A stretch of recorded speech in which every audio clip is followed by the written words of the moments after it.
Berkolaborasi dengan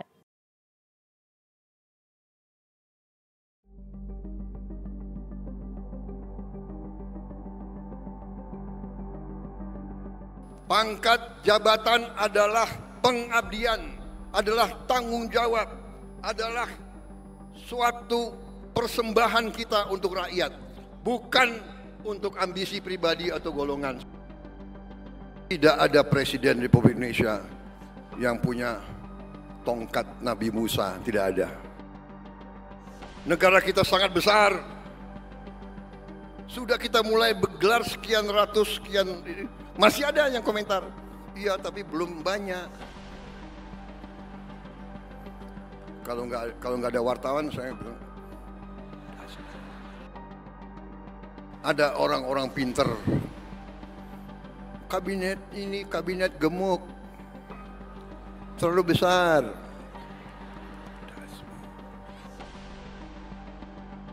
Kalau kita yang mau bersihkan korupsi, dilawan, kira-kira yang lawan kita siapa? Hah? Yang lawan kita ya koruptor itu, yang maling-maling itu.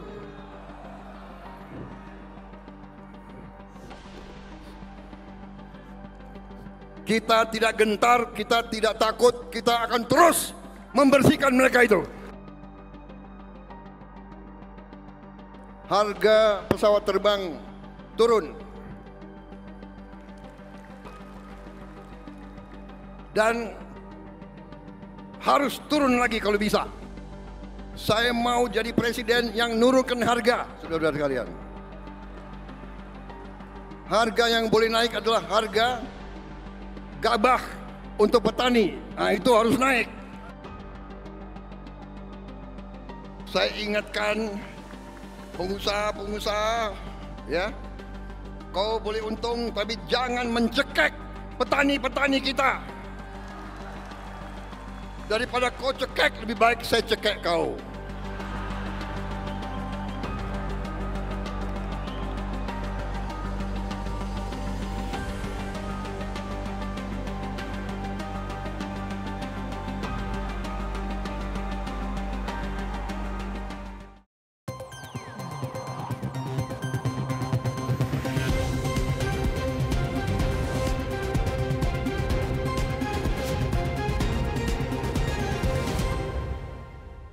Pemirsa, Ketua Umum Partai Gerindra sekaligus Presiden Republik Indonesia Prabowo Subianto menyampaikan pidato politiknya beberapa waktu lalu saat puncak perayaan HUT Partai Gerindra ke-17 di Sentul Convention Center. Dalam pidatonya, Presiden juga merespon berbagai kritikan yang dalam acara tersebut juga dihadiri oleh sejumlah tokoh penting seperti mantan Presiden hingga Ketua Umum Partai Politik. Dan terkait dengan apa saja yang disampaikan oleh Presiden Prabowo Subianto yang cukup padat dengan beberapa poin yang disampaikan. Kurang lebih 1 jam Presiden menyampaikan pidato politiknya di hadapan para kader Gerindra dan juga tentunya Ketua Umum Partai Koalisi.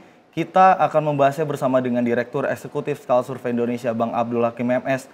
Bang Ab, kembali bertemu lagi, bagaimana kabar? Alhamdulillah sehat. Bagaimana kabar Mas Andi? Alhamdulillah baik. Bang Ab, mencermati Presiden Prabowo Subianto yang menyampaikan pidato politiknya yang mungkin memang karakteristik Presiden bisa terlihat dalam pidato kemarin, Bang Ab. Kalau menilainya, Bang Ab, dari pernyataan beberapa poin yang disampaikan oleh Presiden pada Sabtu lalu, kalau menilai karakter politik Presiden Prabowo ini seperti apa, Bang Ab? Ya, saya melihat kemarin ketika Pak Prabowo melakukan pidato politik dalam acara peringatan hari ulang tahun Partai Gerindra yang ke-17, itu disampaikan dengan begitu panjang, kemudian tanpa teks, dan membahas berbagai macam persoalan yang selama ini mungkin ya telah terekam dalam diri Pak Prabowo. Banyak sekali tema dan topik yang coba diurai Pak Prabowo, meskipun itu kemudian disinggung singkat-singkat gitu, akan tetapi materi, substansi yang kemudian dibahas Pak Prabowo, itulah yang sepertinya saya lihat sedang melingkupi dan menjadi konsentrasi Pak Prabowo dalam mengelola Indonesia selama 3 bulan terakhir setelah diambil sumpahnya menjadi Presiden Republik Indonesia. Meskipun Pak Prabowo ketika menyampaikan pidato politiknya ketika peringatan hari ulang tahun Partai Gerindra ini tidak memakai pin kepresidenan gitu, akan tetapi poin-poin yang disampaikan Pak Prabowo itu memang banyak mengarah terhadap semua kebijakan-kebijakan yang telah dilakukan selama 3 bulan terakhir ketika selesai disumpah.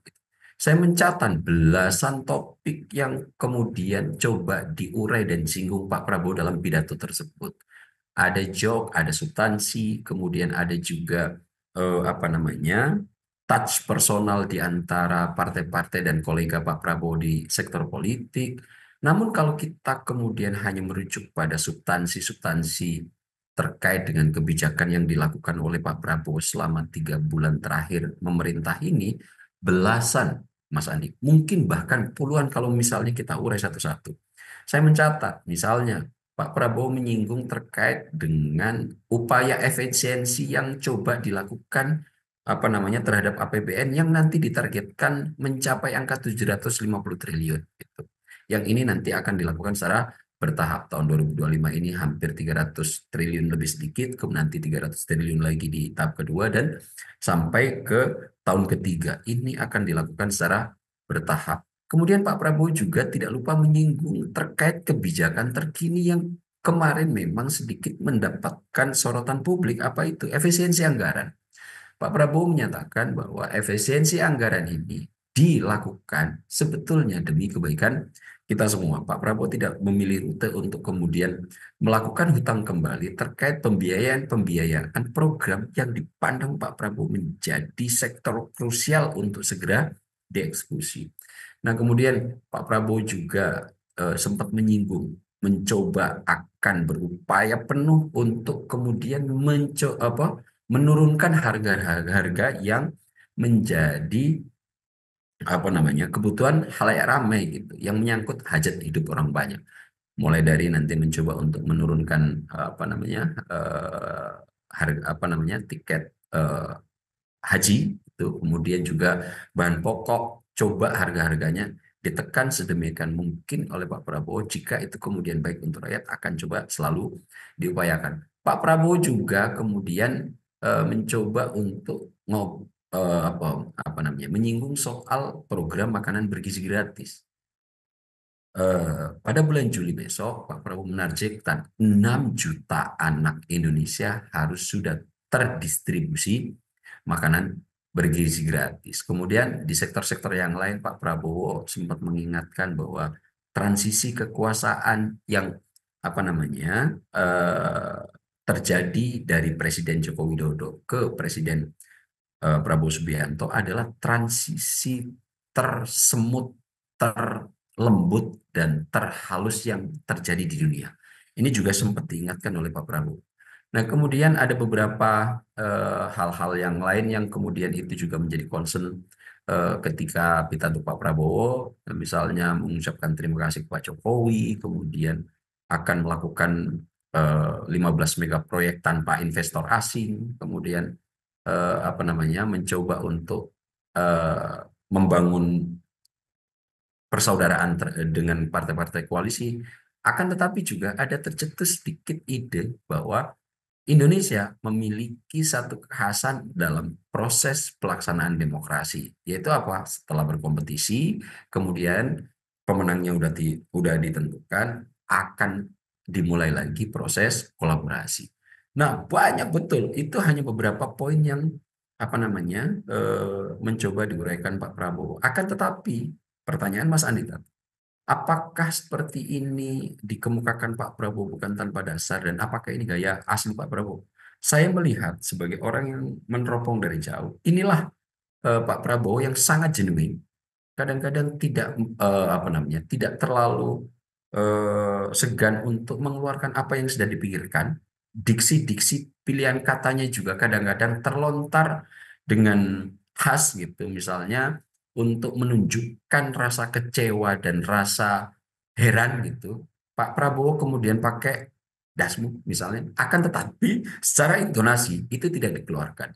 Secara insinuatif ini dilakukan dan menunjukkan betapa Pak Prabowo sedikit mengalami apa istilahnya ya, kegalauan terkait proses-proses yang telah dilakukan Pak Prabowo. Akan tetapi persoalan-persoalan yang kemudian diurai untuk dikritik ke publik adalah persoalan yang tidak substansial gitu.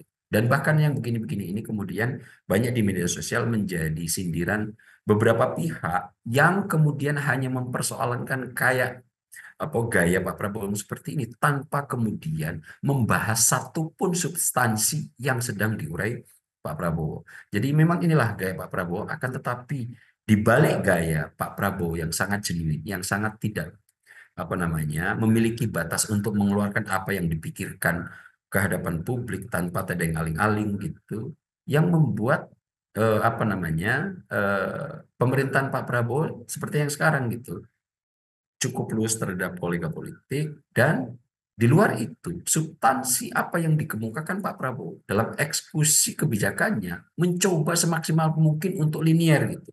Satunya ucapan dan perbuatan. Nah, yang seperti ini saya lihat cukup baik poin-poin kalau kita lihat dari apa yang dikemukakan Pak Prabowo. Saya melihat ada niat baik Pak Prabowo untuk mengelola bangsa ini dengan lebih baik lagi, Mas Andi.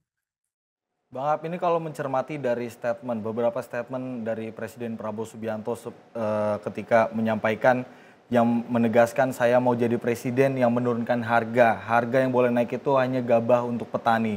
Kemudian juga Presiden juga mengingatkan, saya ingatkan pengusaha untuk jangan kau cekek petani, tapi kalau kau cekek petani saya akan cekek kau duluan. Ini sebuah pernyataan yang sangat keras Bang Ab, ketika seorang pemimpin negara menyampaikan hal itu di publik. Kalau melihat dari karakteristik Presiden Prabowo Subianto yang tadi Bang Ab sampaikan, ketika ada sebuah keresahan hal itu disampaikan, apakah tidak ada beban politik tersendiri ketika statement keras tersebut disampaikan terhadap oligarki, Bang Ab? Apa yang dicetuskan oleh Pak Prabowo dengan kalimat akan mencekek bagi mereka yang akan menyengsarakan petani, ini bukan tanpa latar belakang, Mas Andi.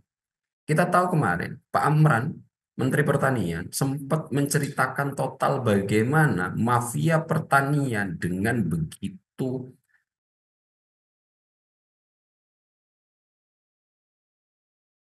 mungkin sangat tidak beradab gitu terhadap para petani kita. Bagaimana bisa, Mas Andi ya? Ini yang kalau kita merujuk dari apa yang telah dilakukan Pak Amran. Pupuk itu kan kebutuhan dasar dari pertanian. Akan tetapi Pak Amran telah membungkak ada 27 perusahaan yang ternyata dalam memproduksi pupuk kualitasnya itu cuma sepertiga dari kualitas asli. Coba bayangkan tumbuhan dikasih pupuk dengan kualitas sepertiga dari kualitas aslinya. Apa yang terjadi dalam pertanian kita? Itu kenapa kemudian banyak panen-panen yang dihasilkan oleh para petani tidak maksimal. Dalam tanda kutip, saya mohon maaf pakai kalimat yang agak cukup memilih diksi yang agak keras karena Pak Prabowo juga sudah memakai kata cekek gitu ya.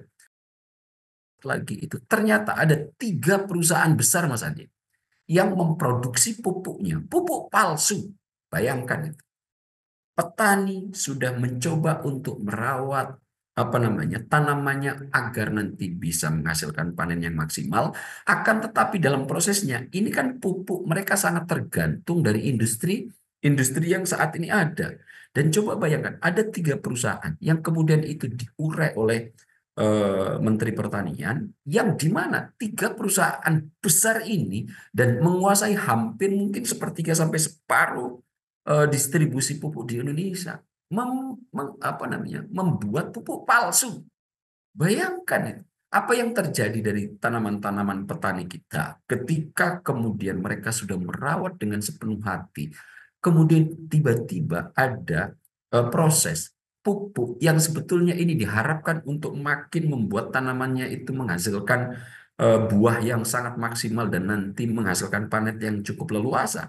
Tiba-tiba dikasih pupuk palsu, bukannya nanti panen yang cukup baik, akan tetapi tanamannya menjadi kuntet, Pak Mas Andi.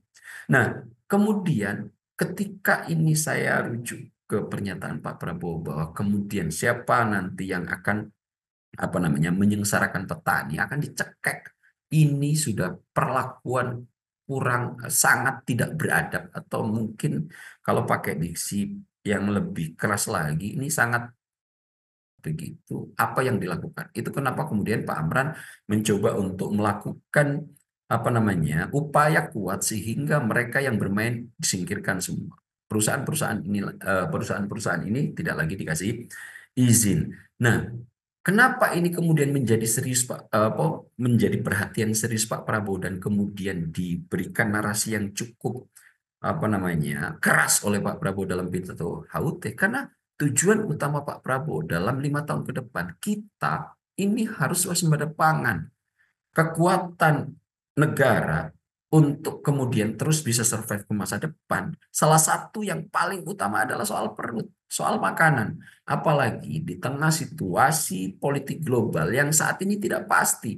Satu negara sedang bersitegang dengan negara lain. Banyak dalam 3-4 tahun terakhir perang di mana-mana yang kemudian ini berimplikasi dampaknya terhadap negara-negara lain termasuk Indonesia. Nah, kalau kemudian kita dengan lahan yang subur, dengan sebetulnya kalau pengelolaannya dilakukan secara baik, potensi untuk bisa menjadi negara yang swasembada pangan sangat memungkinkan.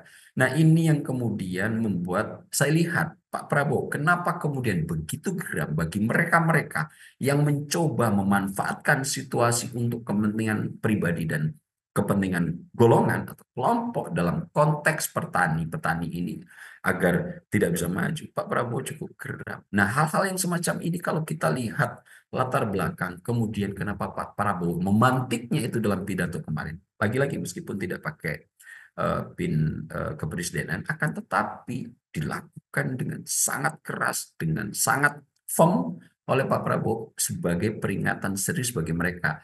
Jangan lagi melakukan hal-hal yang sangat merugikan rakyat. Ini keberanian Pak Prabowo untuk menghajar mereka para mafia-mafia yang apa namanya sangat merugikan rakyat, dan Pak Prabowo juga menggarisbawahi koruptor. Pak Prabowo berkomitmen penuh untuk melawan mereka.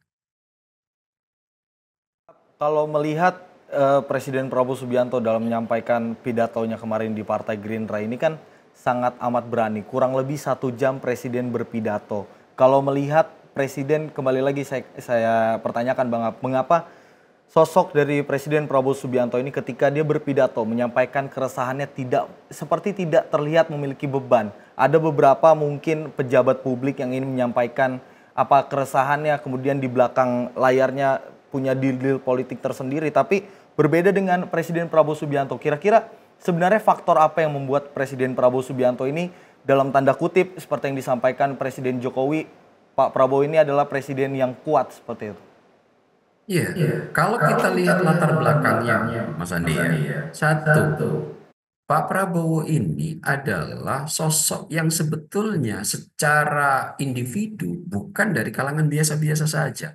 Beliau ini adalah kalangan darah biru yang secara material, secara ekonomi sudah selesai dengan dirinya. Tidak banyak yang kemudian mencoba untuk diraih Pak Prabowo di masa depan dalam sektor ekonomi.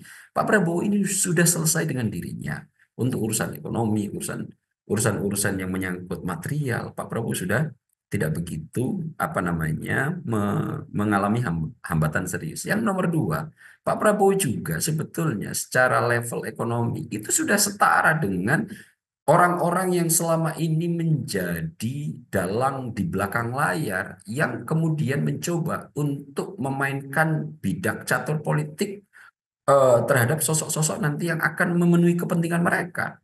Nah, karena level Pak Prabowo ini sudah setara dengan mereka, menyampaikan apapun, Pak Prabowo menjadi tidak mengalami kendala serius. Ini agak mungkin ya cukup berbeda dengan presiden-presiden terdahulu. Level Pak Prabowo itu kalau saya lihat sudah pada kesetaraan dengan Soekarno yang sebetulnya dari level pemikiran, dari level derajat ekonomi dan lain-lainnya tidak mengalami kendala serius. Nah, selama ini orang-orang yang mencoba untuk mengambil keuntungan pribadi, keuntungan golongan, ini adalah orang-orang yang secara material mapan atau biasa kita konsepsikan sebagai kaum oligarki. Nah, Pak Prabowo kenapa kemudian tidak punya hambatan, kendala, dan apa namanya perasaan segan terkait apa yang dipikirkan kemudian itu dilontarkan ke publik, karena Pak Prabowo tidak mengalami tidak banyak mengalami kendala di sektor itu. Nomor dua, Pak Prabowo secara pemahaman intelektual, pemahaman rute pembangunan sebuah negara sudah sangat mafhum. Pak Prabowo ini daya jelajahnya sudah melihat apa yang terjadi di seluruh dunia. Dan kemudian situasi politik yang melingkupi dirinya juga makin mematangkan Pak Prabowo terkait pemahaman bagaimana semestinya, bagaimana idealnya sebuah negara harus ditata kelola. Nah, hal-hal semacam ini, mapan secara intelektual, mapan secara material, dan mapan secara jejaring, ini yang saya kemudian amati. Kenapa?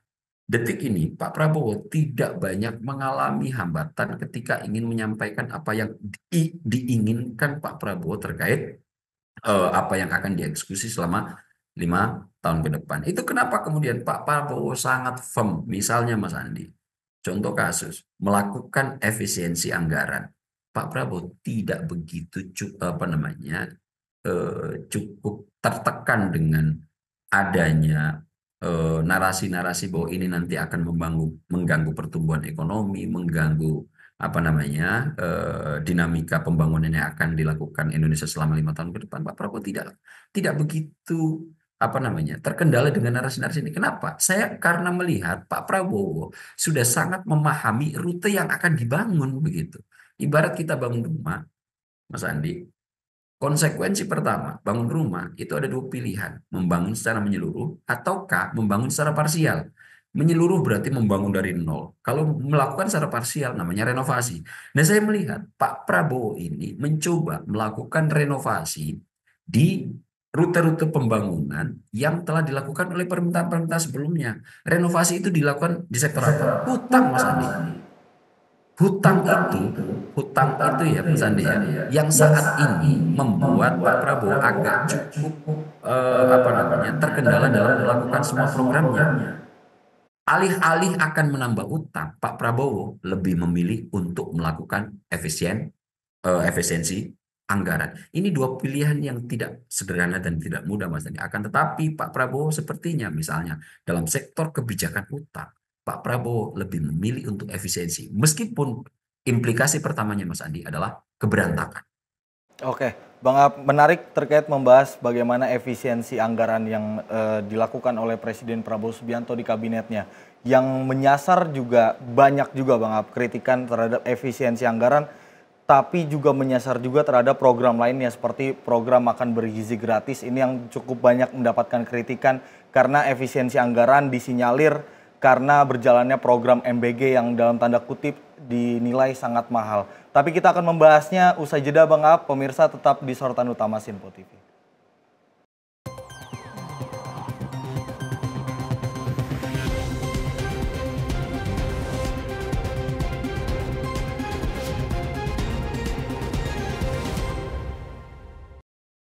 Pemirsa Sinpo TV kembali hadir menemani Anda dengan berbagai informasi yang telah kami rangkum dalam sepekan.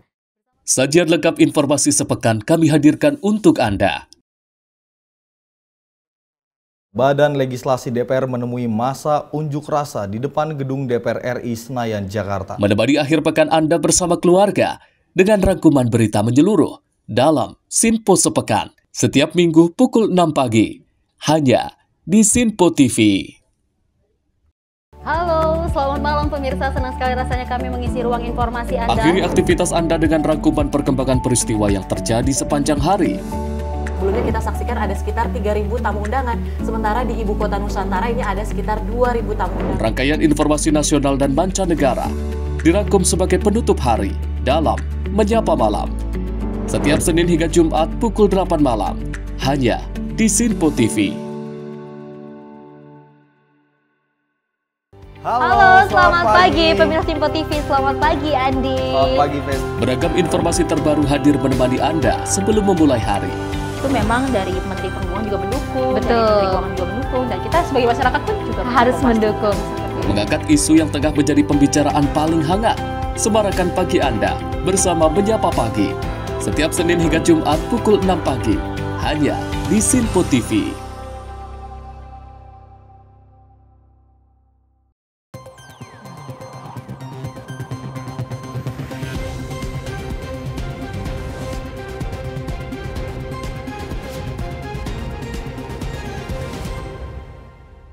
Terima kasih pemirsa, Anda masih di Sorotan Utama. Pemirsa masih bersama dengan Direktur Eksekutif Skala Survei Indonesia, Bang Abdul Hakim MS. Bang Ab, tadi sempat terpotong jeda.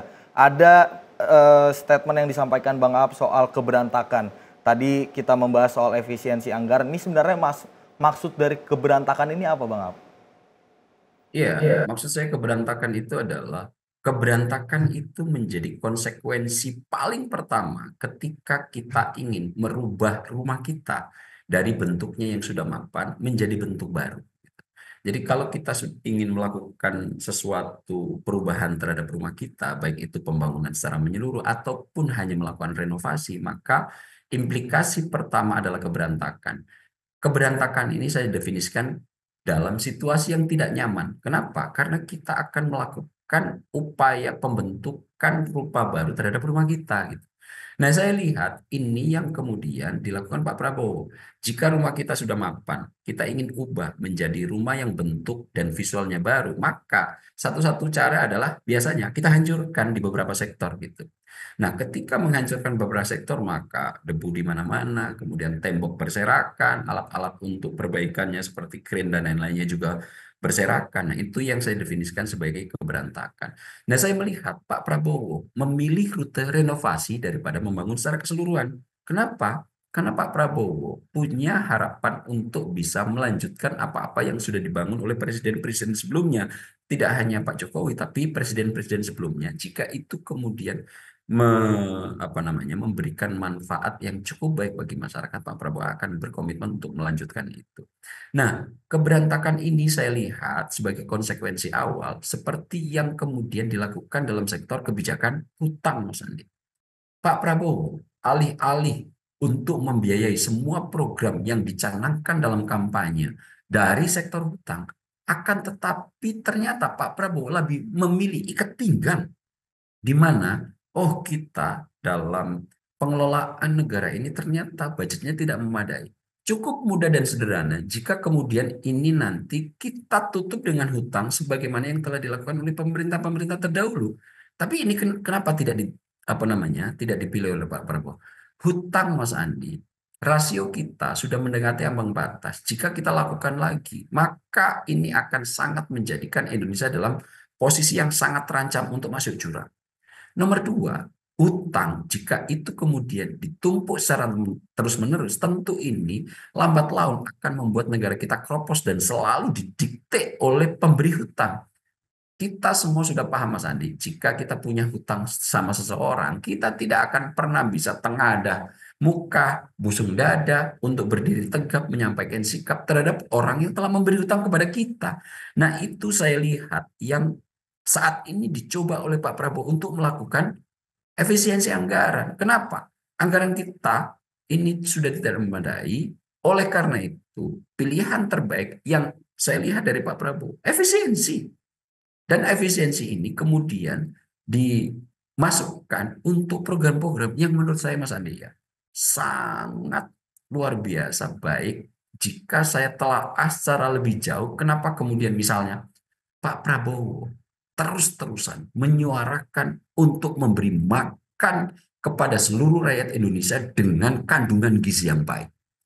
Yang kedua kemudian Pak Prabowo ingin mencoba setelah memberi makan yang baik, pendidikan harus memadai. Ini saya melihat Pak Prabowo sepertinya tahu persis bagaimana cara rute membangun sumber daya manusia yang unggul. Mas Andi, saya sempat mendeteksi atau mencari tahu terkait dengan bagaimana tingkat intelligent quotient atau yang biasa kita kenal IQ ini, Indonesia diperbandingkan oleh negara-negara yang lain. Meskipun pendekatan IQ ini tidak menjadi satu-satunya variabel agar sebuah negara nanti bisa melesat maju dengan pesat, akan tetapi ini juga menjadi salah satu indikator utama apakah nanti sebuah negara bisa survive, bisa resilient, atau bisa punya daya tahan untuk menjadi sebuah bangsa yang sekarang kita berada di penggang untuk menjadi negara maju. Dalam laporan World Population Review, Mas Andi, tahun 2003, ternyata tingkat IQ kita itu Mas Andi berada di rata-rata masyarakat Indonesia. Angkanya 78,4. Apa artinya? Mas Andi, 7 angka IQ 70 sampai 84 ini adalah kategori IQ yang sebetulnya dalam borderline untuk intelektual rendah, di mana secara mandiri dia tetap bisa survive, akan tetapi dengan tingkat IQ 70 sampai 84 itu akan mengalami kesulitan secara kognisi untuk melakukan analisis, untuk menghadapi situasi-situasi yang kompleks dalam kerangka mencari jalan pemecahan atau solusi. Nah, sekarang IQ kita Mas Andi ada di angka 78,4. Bayangkan Mas Andi, dengan tingkat rata-rata IQ yang seperti ini, maka kemudian apa yang kemudian cukup bisa diharapkan untuk menjadikan Indonesia sebagai negara yang solutif gitu. Nah, saya melihat Pak Prabowo melihat keresahan ini. Bahkan lebih miris lagi kalau saya melihat laporan World Population Review tahun 2023 itu Mas Andi. Indonesia di negara-negara Asia Tenggara, apa jumlahnya ada 11 ya negara Asia Tenggara, itu tingkat IQ kita berada di paling bawah bersamaan dengan Timor Leste. Berapa? 78,4. Bayangkan, di negara-negara Asia Tenggara aja, tingkat kognisi untuk penyerapan akademik dan beberapa proses penyelesaian persoalan-persoalan yang kompleks, kita masih setara dengan Timor Leste, mayoritas, jika merujuk pada laporan World Population Review. Siapa negara-negara Asia Tenggara ini yang sekarang sudah memadai betul dalam konteks IQ? Singapura. Kalau Singapura ini paling tinggi tingkat IQ-nya, ada di angka 105. Kemudian ada Kamboja. Coba bayang, Kamboja sudah bisa melejit untuk tingkat IQ-nya di 99,7. Kemudian Myanmar 91, Vietnam 89, Thailand 89. Semuanya, Filipina, Malaysia 87, bahkan Laos masih 80 ke atas. Indonesia dan Timor Leste tertinggal di 78,4. Dari sektor ini saya sangat bisa memahami Mas Andi. Kenapa kemudian Pak Prabowo sangat terobsesi untuk kemudian memberikan asupan gizi terbaik dalam rangka mengangkat kemampuan kognisi masyarakat Indonesia yang saat ini di antara negara Asia Tenggara kita paling rendah bersama Timor Leste. Nah, bagaimana cara terbaik untuk melakukan kemampuan peningkatan terhadap kognisi pengetahuan yang ada di otak kita dalam kaitan ini adalah IQ, memberikan asupan gizi terbaik ketika dia masih dalam kandungan, ketika masih anak-anak, sampai nanti ketika tumbuh dewasa. Nah, saya melihat Pak Prabowo paham betul rute ini dengan kondisi situasi masyarakat Indonesia yang mayoritas masih memiliki kemampuan kognisi borderline, batas terendah intelektual yang agak cukup rumit menyelesaikan masalah yang kompleks. Pak Prabowo kemudian terdorong total untuk melakukan ini. Nah, satu itu kenapa kemudian Pak Prabowo makanan bergizi gratis dari dulu Revolusi Putih 2012, 2009 sudah berulang-ulang dikemukakan oleh Pak Prabowo, karena Pak Prabowo ingin betul dan terobsesi betul bahwa bangsa ini yang besar ini SDA-nya kaya itu dikelola dengan mapan, dan itu hanya mungkin jika kemudian kemampuan kognisi mayoritas masyarakatnya bisa memadai. Nomor dua, kemudian Pak Prabowo concern betul terhadap kemampuan peningkatan pendidikan. Ini kemudian kemarin dikait-kaitkan banyak pihak Mas Andi ya, bahwa efisiensi ini nanti ternyata akan berdampak pada uang kuliah yang akan dipotong. Maka nanti mahasiswa akan mengalami lonjakan uang kuliah. Ternyata itu tidak dilakukan Pak Prabowo.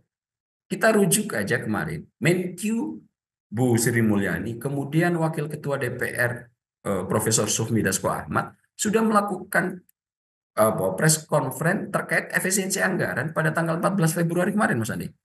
Di mana pada saat itu Menkyu Bu Sri Mulyani mengatakan bahwa efisiensi yang akan dilakukan satu, tidak akan berdampak pada pemecatan terhadap honorer ataupun pegawai yang sudah diterima.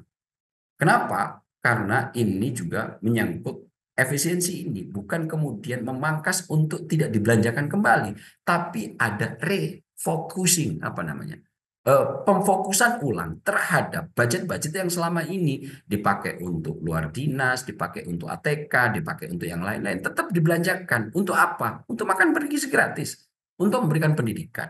Nah, di sektor pendidikan, ternyata apa namanya, KIP itu juga tetap dipertahankan untuk disalurkan kepada kampus-kampus. Profesor Sumidas Muhammad, Bang Dasko juga mengatakan bahwa anggaran untuk KIP yang sebesar 14,6 triliun tetap disalurkan kepada lebih dari 1 juta mahasiswa. Nah, kenapa ini kemudian dilakukan? Karena saya melihat harus ada sinergitas antara memperbaiki sektor IQ dan proses untuk pemahaman dan pemantapan proses pendidikan kognisi, yaitu apa? Jalur pendidikan.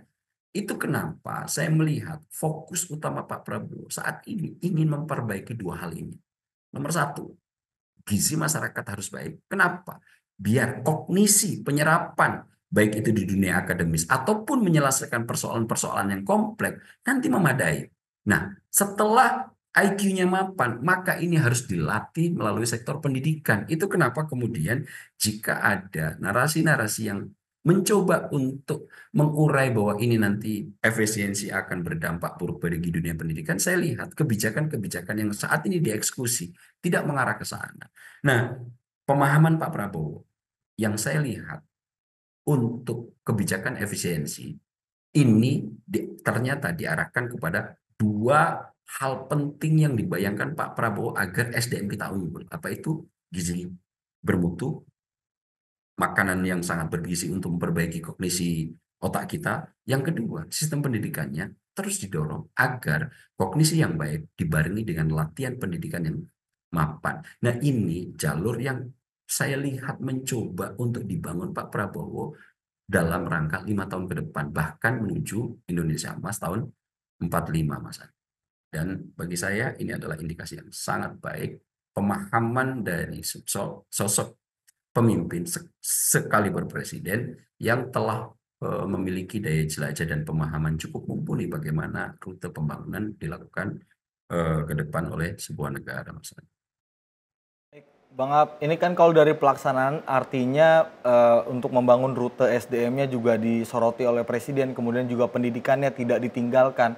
Yang masih simpang siur di publik adalah bagaimana MBG menjadi program prioritas, sedangkan pendidikan dan juga dan lain-lainnya seperti itu ini hanya menjadi faktor pendukung seperti. Dan ini kalau dari implementasi yang disampaikan Bang Ab dan kita juga mundur ke belakang ada beberapa kejadian, nampaknya juga pendidikan dan juga sektor kesehatan juga ini sebenarnya walaupun tidak masuk program prioritas tapi ini masih tetap dijalankan seperti itu. Tapi yang menjadi pertanyaan adalah Bang Ab, mengapa kritikan ini masih terus datang? Mulai dari program MBG, dari mulai awal munculnya masih sebuah ide dan gagasan sudah menuai banyak kritikan, kemudian dari pelaksanaan juga menuai kritikan, dan juga apalagi ketika dijabarkan bahwa MBG menjadi program prioritas sedangkan kesehatan dan pendidikan ini masuk dalam prioritas pendukung. Kira-kira mengapa kritikan ini selalu bertubi-tubi, Bang Ab? Kalau melihat secara keseluruhan misalnya, sebetulnya Pak Prabowo kan tidak terlalu gusar dengan semua kritik yang hadir. Bahkan Pak Prabowo dalam acara HUT itu mengatakan sendiri, dalam demokrasi, kritik adalah sesuatu hal yang sangat baik dan harus terus dilakukan sebagai bagian untuk melakukan perbaikan. Hanya Pak Prabowo menggarisbawahi, ketika mau melakukan kritik, jangan didasari oleh dendam. Kenapa? Implikasi kritiknya nanti Asbun tidak pernah menihilkan kritik sebagai variabel yang kemudian kepada soal MBG. Kenapa ini harus dipertamakan? Ini hanya soal prioritas rute yang akan dibangun. Ini tidak kemudian menjadikan program-program yang sebagai hal-hal yang diabaikan. Ketika MBG, sebagaimana yang saya jelaskan, karena ini persoalan klasik yang menurut saya Pak Prabowo ingin menuntaskannya, ingin menyelesaikannya, di mana tingkat kognisi kita rendah, tingkat pendidikan kita, ini harus kita ubah ini. Kognisinya harus kita naikkan, dibarengi dengan sektor pendidikan. Nah, jangan pernah lupa, anggaran untuk kesehatan, cek kesehatan gratis juga tidak sedikit. Ini hanya persoalan rute yang akan dibangun oleh Pak Prabowo. Nah, mengingat saat ini anggaran yang kita punya cukup terbatas, maka Pak Prabowo harus memiliki kalkulasi berlebih mana yang harus didahulukan sebagai program yang akan dieksekusi, mana kemudian ini yang sementara untuk ditunda dulu, yang sebetulnya tidak diabaikan. Pak Prabowo 3 hal dalam membangun SDM Indonesia cukup menjadi variabel utama. 1, gizi gratis untuk meningkatkan kemampuan kognisi kita, yang mayoritas kita 78,4. Nomor 2, sistem pendidikan, yang dimana itu dengan berbagai macam kritik, katanya ini akan lebih menurunkan kualitas pendidikan kita. Yang ketiga, kesehatan. Ini kenapa kemudian Februari ini kesehatan gratis, cek kesehatan gratis akan mulai dieksekusi Pak Prabowo. Kenapa? Karena 3 hal ini menjadi sokoguru, menjadi backbone utama ketika kita akan bicara menciptakan individu-individu yang unggul atau SDM yang mumpuni. Nah, saya melihat 3 hal ini menjadi prioritas di tahun pertama Pak Prabowo dalam anggaran-anggarannya pun dalam sektor eksekusi kebijakannya. Nah, untuk sektor-sektor yang lain, untuk sementara, minggir dulu. Apa itu? Penggunaan alat tulis kantor, 44 triliun. Nih, saya pakai dulu. Untuk yang biasanya rapat di hotel-hotel, untuk sementara kita keep dulu. Kenapa? Kemampuan peningkatan kognisi jauh lebih penting daripada untuk rapat-rapat yang saat ini kadang-kadang untuk kepentingan terhadap rakyat banyak tidak sangat berkorelasi secara langsung gitu. Nah, kalau soal kritik, Pak Prabowo sebetulnya cukup leluasa menerima itu. Kalau kita baca dari pidato yang kemarin dikemukakan, kritiklah, hanya Pak Prabowo memberi garis bawah, jangan didasari oleh dendam. Karena kalau didasari oleh dendam, yang ada hanya asbun. Mencoba kritiknya, menyesatkan masyarakat kita yang secara kognisi kemampuannya 78,4, dan ini adalah perilaku yang sangat. Bang Ab, menarik membahas terkait bagaimana kritikan yang selalu datang bertubi-tubi. Presiden juga selalu menegaskan ada pihak-pihak yang resah dengan kebijakan yang dibuatnya. Apalagi yang kita ketahui adalah Presiden Prabowo Subianto selalu mengutamakan ekonomi kerakyatan. Nah, pihak-pihak ini sebenarnya siapa Bang Ab yang dimaksud oleh Presiden Prabowo? Tapi jangan dijawab dulu Bang Ab, kita harus terpotong jeda. Pemirsa tetap di Sorotan Utama Sinpo TV.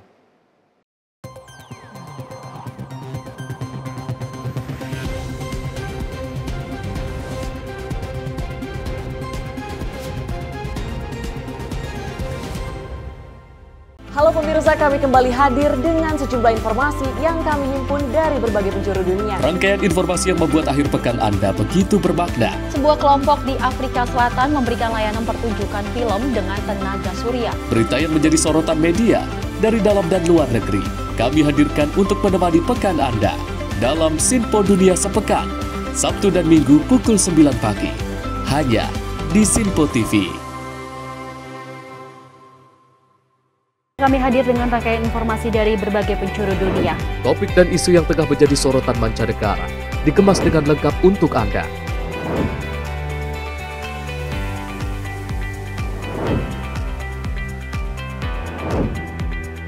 Peristiwa penting yang terjadi dari berbagai belahan dunia kini hadir dalam Sinpo Dunia setiap Senin hingga Jumat pukul 7:30 malam hanya di Sinpo TV.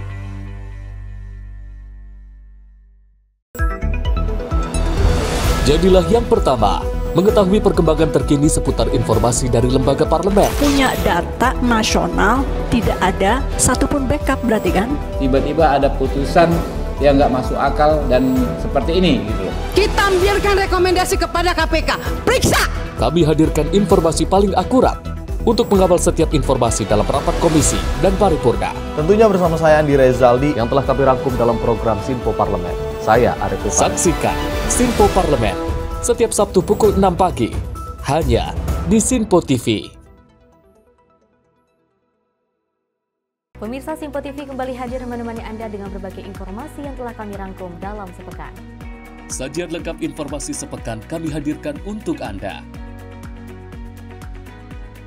Badan Legislasi DPR menemui masa unjuk rasa di depan gedung DPR RI Senayan, Jakarta. Menemani akhir pekan Anda bersama keluarga dengan rangkuman berita menyeluruh dalam Simpo Sepekan setiap minggu pukul 6 pagi hanya di Simpo TV.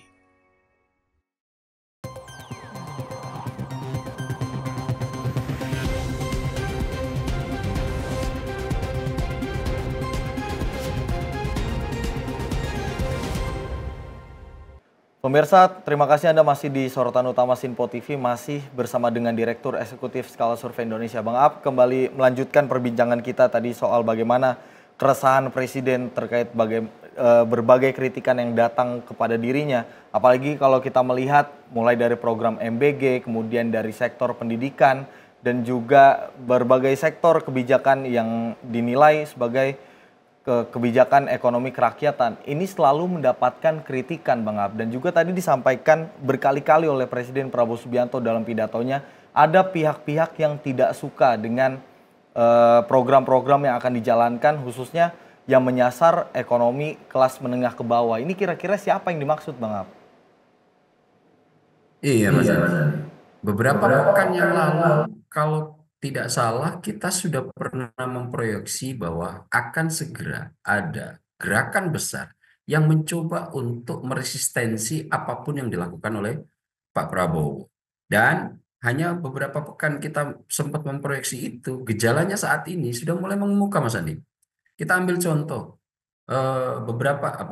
sehari yang lalu terjadi protes yang cukup besar dilakukan mahasiswa begitu, yang dengan tagline Indonesia Gelap, yang mencoba mengarahkan kritik terhadap apa yang telah dilakukan oleh Pak Prabowo, yaitu bagaimana makan bergizi gratis, kemudian bagaimana mempertanyakan bagaimana efisiensi ini akan berdampak pada sektor pendidikan, tapi itu kemudian coba dijawab Pak Prabowo dengan elegan. Nah, saya hanya melihat ini, gerakan-gerakan ini dilakukan tidak dengan argumentasi yang cukup mapan dan kuat. Kenapa? Coba misalnya, efisiensi anggaran yang dilakukan Pak Prabowo. Secara hakikat, menurut saya, ini adalah pilihan terbaik. Daripada kita memaksakan anggaran sesuai dengan porsi seperti tahun-tahun sebelumnya, di mana ketika kita mengalami defisit, selalu ditutup oleh hutang. Apa dampaknya, Mas Andi? Saat ini, dari 3.400 triliun APBN kita, 1.300, hampir 1.300, Mas, hanya untuk bayar hutang, bayangkan. Kemudian, untuk 1.000 triliun yang lain, itu untuk apa? Untuk belanja rutin negara. Tinggal berapa, Mas Andi? Tinggal 1.000 triliun. Dari angka ini, makanan bergizi gratis aja butuh minimal 400 triliun. Belum lagi yang lain-lain. Apa yang bisa dilakukan oleh Pak Prabowo dalam kondisi APBN yang semacam ini? Itu kenapa kemudian Pak Prabowo mencoba untuk tidak mengambil rute pemerintahan terdahulu apa? Ketika defisit, nanti menutupnya lagi dengan hutang. Saat ini aja kita hampir kolab gara-gara bayar hutang dan bunga, Mas Adi. Apalagi nanti kalau kemudian Pak Prabowo akan mencoba melakukan semua kebijakan-kebijakan yang baik untuk masyarakat tengah bawah ini dengan menumpuk utang kembali, ini akan menjadi salah satu presiden terburuk. Dan saya melihat di sektor ini, Pak Prabowo sudah cukup elegan dalam konteks pemilihan. Apakah defisit anggaran yang akan kita alami menutupnya dengan hutang ataukah dengan efisiensi?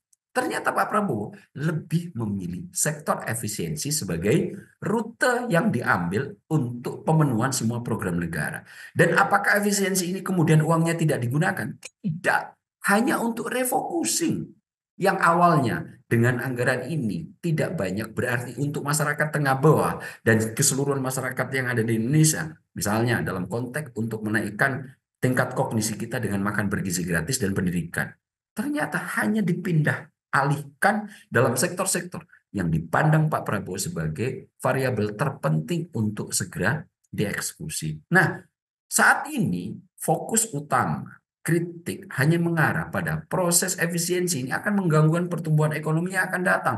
Hotel-hotel akan nanti terpengaruh dan lain-lain. Nah, ini yang saya sebut sebagai konsekuensi keberantakan pertama ketika ada renovasi sebuah rumah, Mas Andi. Bahwa saat ini, karena ini sedang refocusing, karena proses makanan bergizi gratis ini sedang mencari template, tentu ada sesuatu yang akan membuat tidak nyaman beberapa pihak.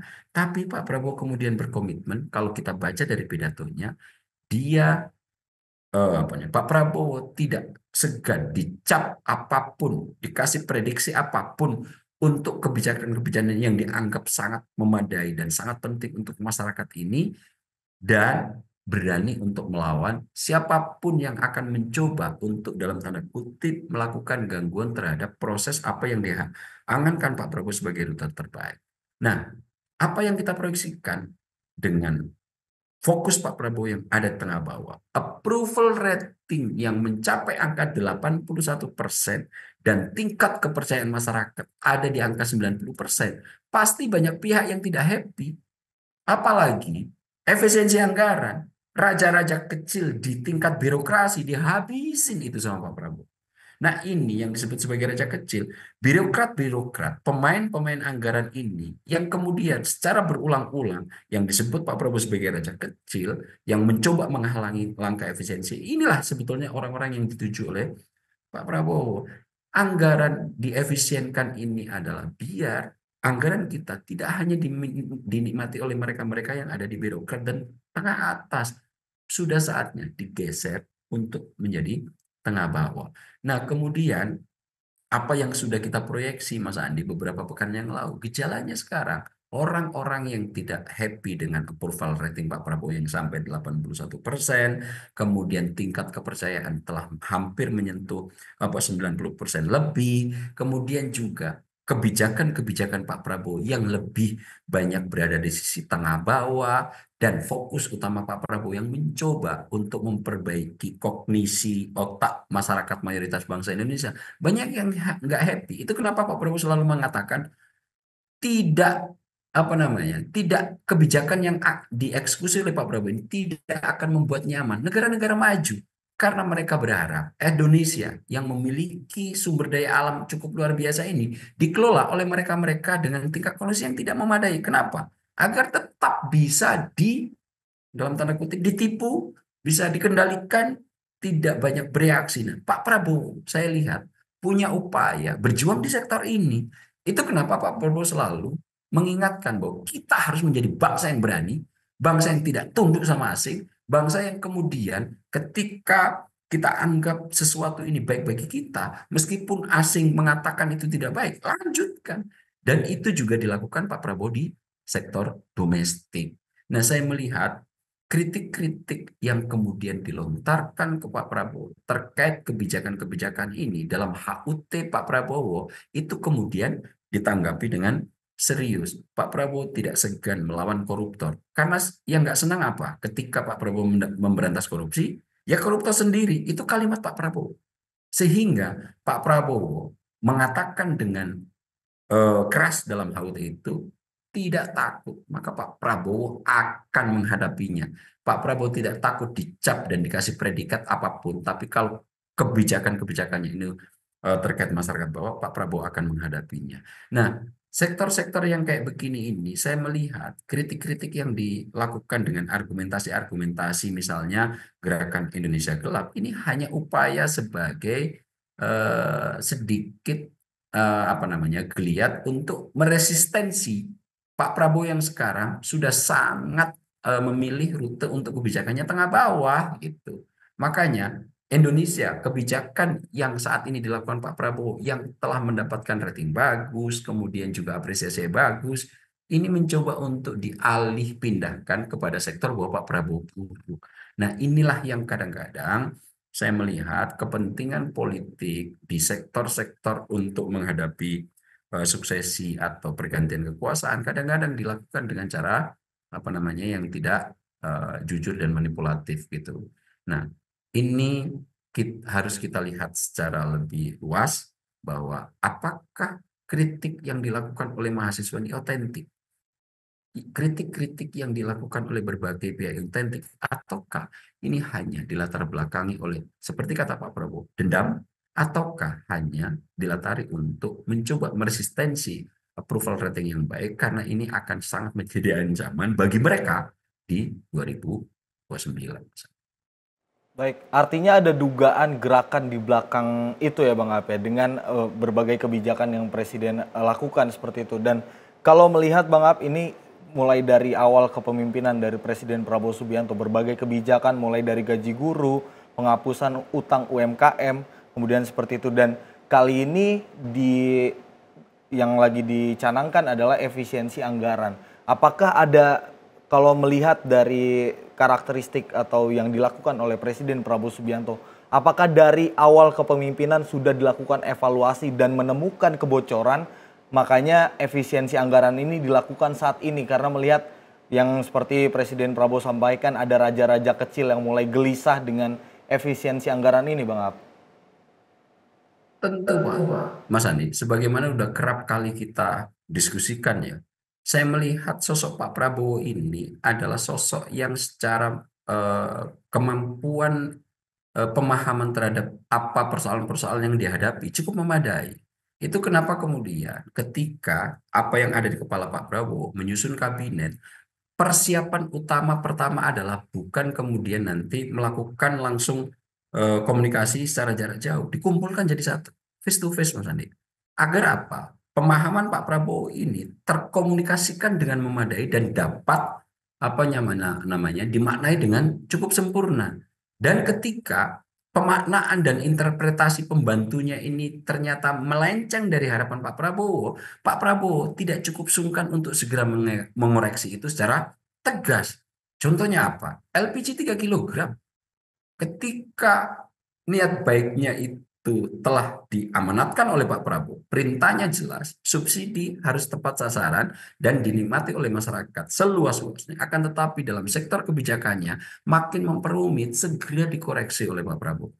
Nah, keberadaan Pak Prabowo yang ada di sektor-sektor seperti ini yang saya lihat membuat tidak happy beberapa lawan politik yang akan menjadi kontestan penantang Pak Prabowo di 2029. Karena kita tahu Mas Andi, Partai Gerindra untuk juga melakukan efisiensi biar tidak keluar biaya terlalu banyak, maka Rapimnas kemarin dan perayaan HUT digabungkan dengan Kongres biar tidak dua kali biaya yang akan dikeluarkan oleh Partai Gerindra. Dan dalam Kongres luar biasa itu, nomor 1, definitif Pak Prabowo menjadi Ketua Umum Partai Gerindra. Nomor 2, menjadi Ketua Dewan Pembina Partai Gerindra. Dan yang paling mungkin juga agak cukup menjadi pertanyaan banyak pihak gitu, ditetapkan kembali untuk menjadi calon presiden tahun 2029. Nah, jika kemudian secara politik Partai Gerindra sudah mencanangkan ini,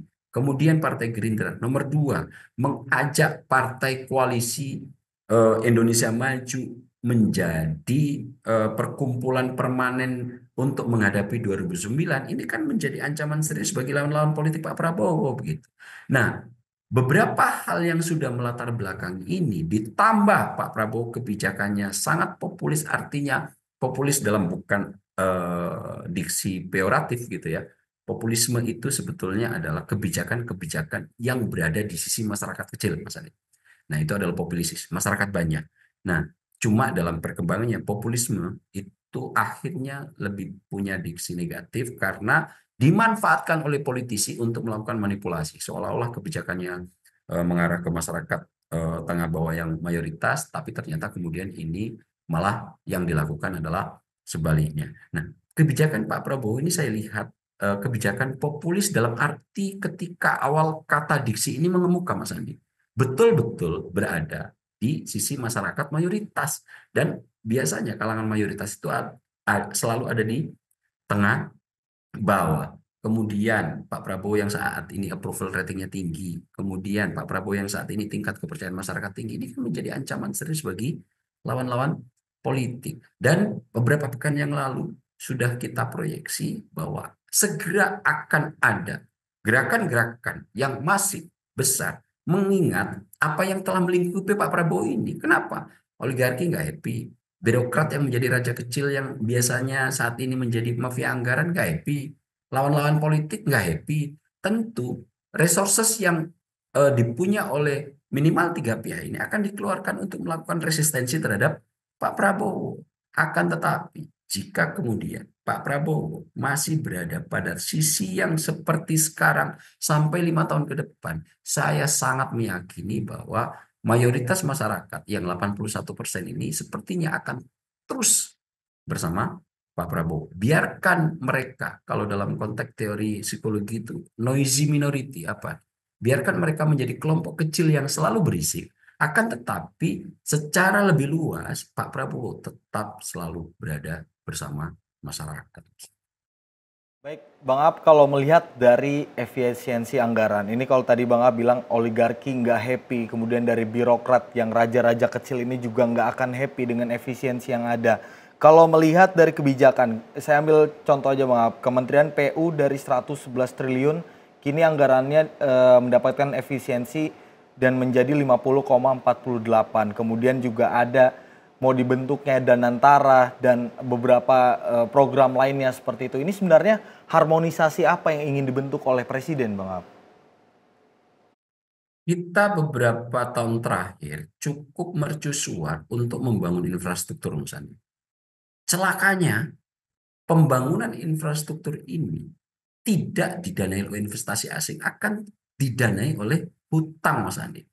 Ini yang kemudian membuat Pak Prabowo saat ini ketika memegang sumpah menjadi presiden ini agak cukup terkendala. Itu kenapa refocusing dilakukan.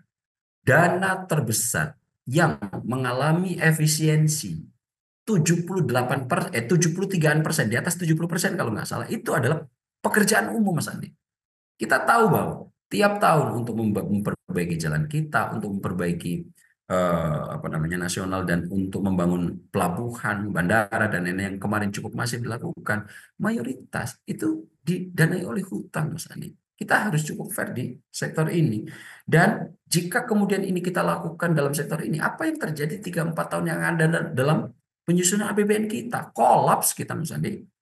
Nah, saya melihat Pak Prabowo lebih memilih rute yang cukup ideal. Apa? Efisiensi. Apakah itu enak? Ya enggak. Puasa, Mas Andi. Kalau dalam bahasa orang Jawa, tirakat. Kalau kita dalam terlingkupi situasi negatif, maka jangan kemudian kita berbangga diri, malah sok-sokan yang kemudian rute sok-sokannya dipenuhi dengan jalur hutang. Bukan itu ternyata yang dipilih oleh Pak Prabowo. Tapi Pak Prabowo lebih memilih, ayo kita tirakat, ayo kita efisiensi, ayo kita ikat pinggang, perketat. Jangan sampai nanti kita harus menambalnya seluruh kekurangan-kekurangan kita untuk memenuhi program yang cukup baik bagi masyarakat, meningkatkan kognisi tadi ditutupi dengan hutang kembali. Nah, kalau kita lihat seperti ini kan menjadi persoalan serius. Nah, apa yang dipilih oleh Pak Prabowo efisiensi, menurut hemat saya, kalau saya memikirkan untuk ketika situasi negatif sedang melingkupi saya termasuk orang yang tidak memilih rute hutang sebagai solusi untuk menyelesaikan persoalan misalnya. Tapi adalah memilih rute ikat pinggang sebagai solusi situasi negatif yang sedang melingkupi. Kecuali untuk kebutuhan mendesak. Seperti makan, kemudian tempat tinggal, kemudian beberapa hal yang memang tanpa itu kita tidak bisa melanjutkan kehidupan. Akan tetapi, jika kemudian hanya soal keinginan yang itu tidak menjadi prioritas, kemudian kita menutup dengan hutang, ini akan memperberat kehidupan kita di masa depan. Yang kedua, Pak Prabowo tidak hanya melakukan efisiensi. Pak Prabowo juga punya ide besar, Mas Andi. Apa itu? Pengelolaan ulang terhadap BUMN. Apa? Transformasi ulang terhadap BUMN. BUMN kita itu, Mas Andi, setelah undang-undangnya disahkan beberapa hari yang lalu, sebetulnya ini diilhami oleh ide Pak Prabowo ketika melihat pengelolaan BUMN di negara-negara lain cukup memadai bagi mereka yang menggunakan pendekatan non-liberalisme. BUMN di Cina menjadi soko guru utama, di Korea Utara menjadi soko guru utama, di Kuba menjadi soko guru utama. Dan sepertinya kita juga ingin menjadikan Indonesia seperti itu. Kita lihat Temasek misalnya. Nah, diilhami oleh hal-hal yang seperti ini, Pak Prabowo ingin mencoba untuk memberikan profit berlebih terkait BUMN kita, meskipun tugas BUMN tidak hanya profit. Akan tetapi di badan usaha yang memang itu menghasilkan profit, Pak Prabowo ingin menyatukannya dalam satu holding. Dan informasi yang saya dapat, Mas Andi, minimal nanti ada 7 holding besar yang akan disatukan penanganannya dalam 2 holding operasional dan holding investasi. 2 holding ini, Mas Andi, aset under manajemennya, apa itu? AUM-nya itu, jika digabungkan, nilainya berapa, Mas Andi? Hampir 10.000 triliun. Coba bayangkan, Mas Andi, jika holding ini nanti dengan mengelola budget hampir 10.000 triliun, kemudian bisa dikelola dengan cukup memadai, dengan ahli-ahli investasi yang cukup memadai, ini akan menjadi backbone kuat untuk melakukan pembangunan. Pak Prabowo juga sudah mengatakan itu. Dividen BUMN kita 300 triliun.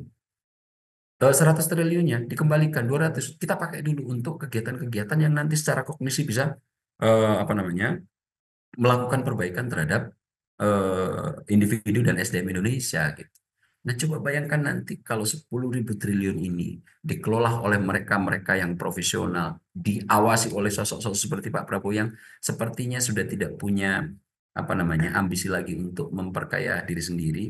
Sudah kalau saya melihat itu badannya dihibahkan hanya untuk mengabdi kepada negara, bahkan mereka-mereka yang akan menghalanginya untuk menjadikan Indonesia sebagai negara yang maju, Pak Prabowo tidak sungkan-sungkan untuk menggigit, mencekek gitu mereka gitu. Nah, ini adalah rute terbaik yang saya lihat dari apa yang telah dilakukan Pak Prabowo, minimal dari yang kita rujuk 3 bulan terakhir, Mas Andi. Kalau kemudian BUMN kita yang sekarang akan mengelola budget hampir 10.000 triliun, ditata dengan baik, dikelola dengan baik, tentu ini akan cukup menjadi backbone memadai bagi pembangunan ke depan. Jadi di sektor domestik kebijakan Pak Prabowo saya lihat cukup memahami apa yang dibutuhkan untuk bisa segera melentingkan kita menjadi negara maju. Bagaimana cara pendanaannya? Tidak dikelola dari utang, tapi kemudian mencoba untuk mengelola ulang BUMN sebagai backbone utama dan melakukan efisiensi. Nah, 3 hal ini karena ini baru di rute pertama, sebagaimana kita membangun rumah, Mas Andi, baik itu membangun secara keseluruhan maupun renovasi, akan ada implikasi keberantakan, akan ada situasi tidak nyaman, dan yang lebih parah lagi, akan ada sosok-sosok individu yang pasti tidak suka dengan apa yang telah dicapai oleh Pak Prabowo, dan kita mengharapkan aja semua yang mencoba diupayakan oleh pihak-pihak ini bisa bisa disikapi dengan elegan oleh Pak Prabowo, sehingga nanti rute yang sudah mulai ditapaki menurut saya pribadi sudah cukup baik secara falsafah apa yang telah dilakukan Pak Prabowo, ini bisa diteruskan sampai 5 tahun ke depan. Oke, baik Bang Ab, menggigit, mencekik, kemudian galak ke atas, lembut ke bawah. Ini yang ingin disampaikan oleh Presiden Prabowo Subianto melihat karakteristiknya seperti itu ya. Bang Ab, makasih banyak sudah mau berbincang. Kita harapkan di awal kepemimpinan Presiden Prabowo Subianto dengan berbagai kebijakan yang pro rakyat, ini tentunya dapat memfilter orang-orang sekitarnya yang sebenarnya yang diharapkan oleh Pak Presiden adalah kalau tidak ingin bersama bekerja untuk rakyat, ya udah minggir aja gitu ya. Minimal tidak mengganggu. Betul. Bang Ab, terima kasih banyak sekali lagi. Semoga berjumpa di lain waktu dengan berbagai isu lainnya. Terima kasih Bang Ab. Pemirsa, berbagai kebijakan Presiden Prabowo Subianto tentunya kalau kita melihat dari awal pemerintahan Presiden ini bergulir, nampaknya kebijakan pro rakyat sangat banyak. Mulai dari gaji guru, kemudian dari program makan bergizi gratis. Namun yang tadi kita bahas bersama dengan narasumber kita adalah mengapa kritikan ini selalu dilontarkan oleh pihak-pihak yang sebenarnya kita tidak tahu. Mungkin Pak Presiden Prabowo Subianto yang tahu ada pihak-pihak yang ingin mengganggu, dan juga dalam pidatonya kemarin di HUT Gerindra juga sempat menyinggung ada pihak-pihak asing yang ingin mengganggu kebersamaan bangsa Indonesia. Pemirsa, kita harapkan bangsa kita tentunya ke depan jauh lebih baik lagi dengan harmonisasi yang akan dilakukan oleh Presiden Prabowo Subianto. Pemirsa, saya Andi Rezaldi mewakili segenap kru yang bertugas, pamit undur diri, selamat malam. Sampai jumpa.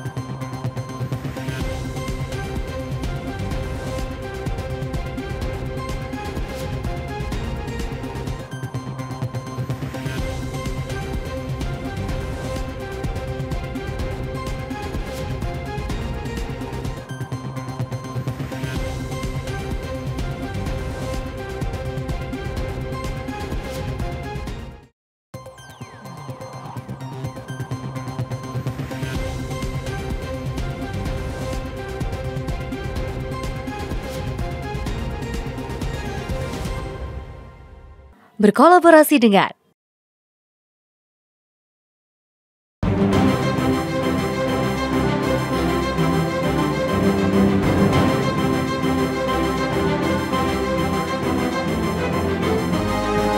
Simpo TV, News, Sport, Entertainment.